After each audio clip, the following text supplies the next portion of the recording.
मैं संपदा आप सभी का फिर एक बार स्वागत करती हूँ आरोग्य का मॉडर्न युग इस कार्यक्रम में।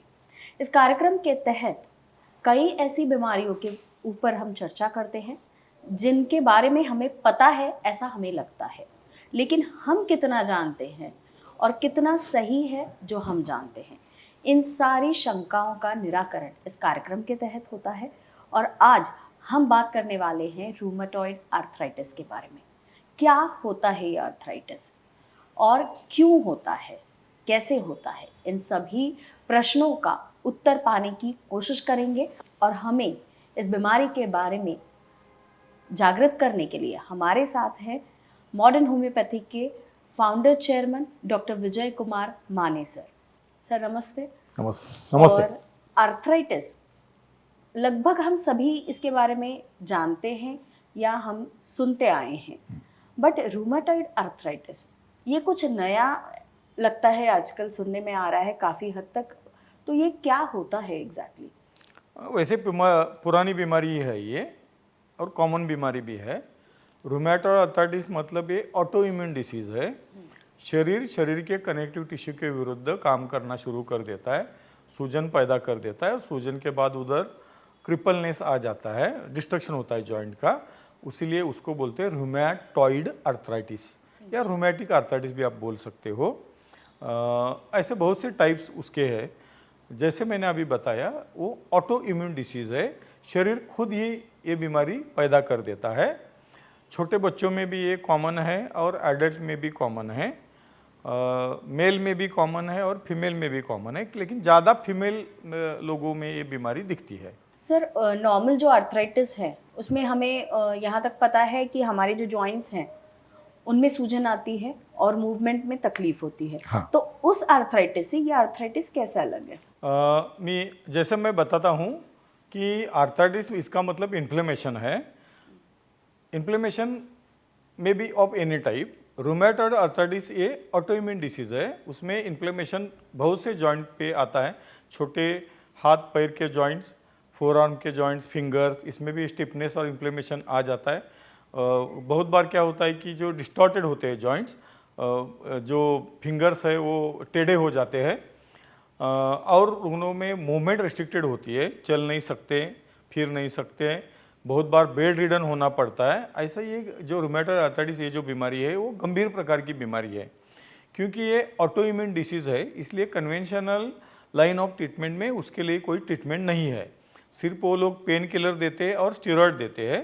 स्टेरॉयड के उसके ओन साइड इफ़ेक्ट्स है, स्टेरॉयड के वजह से मल्टीपल ऑर्गन फेल्योर का खतरा रहता है, पेशेंट बेड रिडन होता है, बहुत बार पेशेंट की मृत्यु भी उसमें रूमेटॉइड आर्थराइटिस में हो जाती है। इसके बावजूद मॉडर्न होम्योपैथी के पास इसके लिए क्यूरेटिव ट्रीटमेंट है।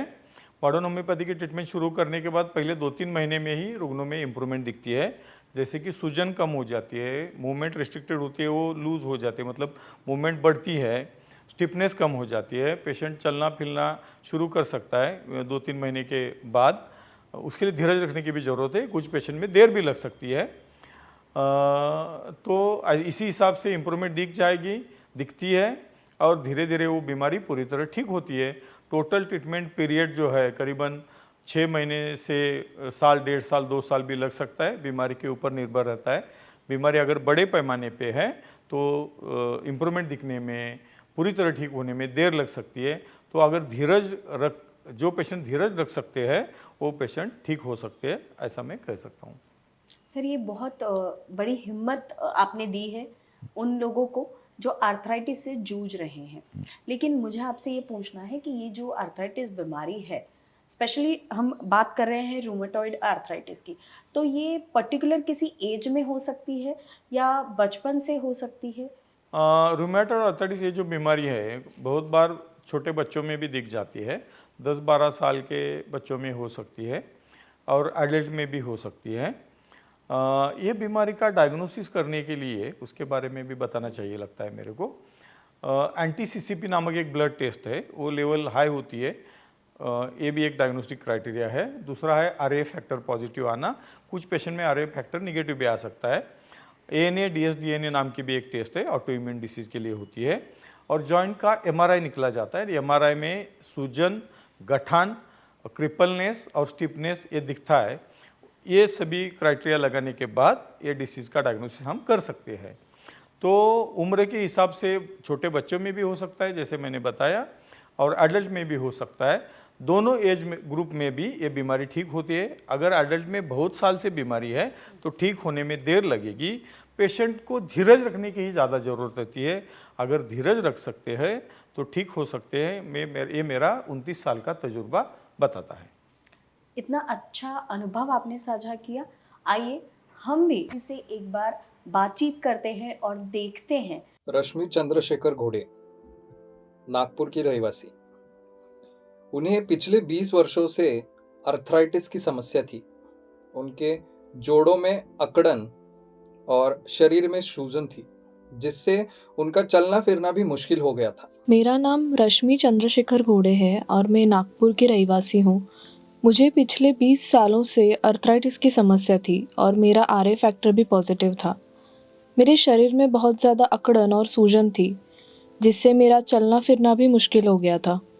उन्होंने कई डॉक्टरों से इलाज करवाया, लेकिन कहीं से भी उन्हें राहत नहीं मिली। उन्हें मॉडर्न होम्योपैथी के बारे में जानकारी मिली और उन्होंने वहाँ इलाज शुरू किया।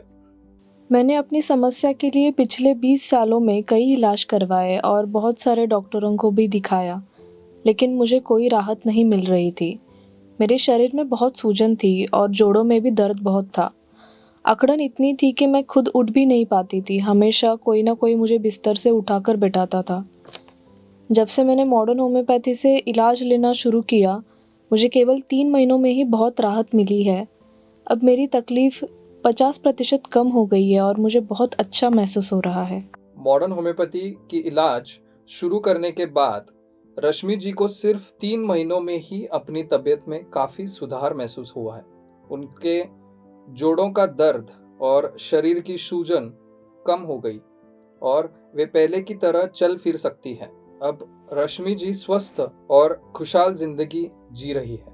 आज के एपिसोड में हमने देखा कि रूमेटॉइड अर्थराइटिस जो लाइलाज माना जाता है, ऐसी बीमारी का इलाज भी मॉडर्न होम्योपैथी से किया जा सकता है और इस दर्दनाक बीमारी से पूरी तरह निजात पाया जा सकता है।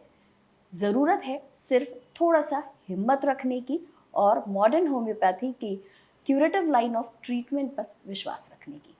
आज का ये एपिसोड यही समाप्त करते हैं। अगली बार एक नए विषय के साथ फिर मुलाकात होगी। तब तक के लिए नमस्कार। नमस्कार।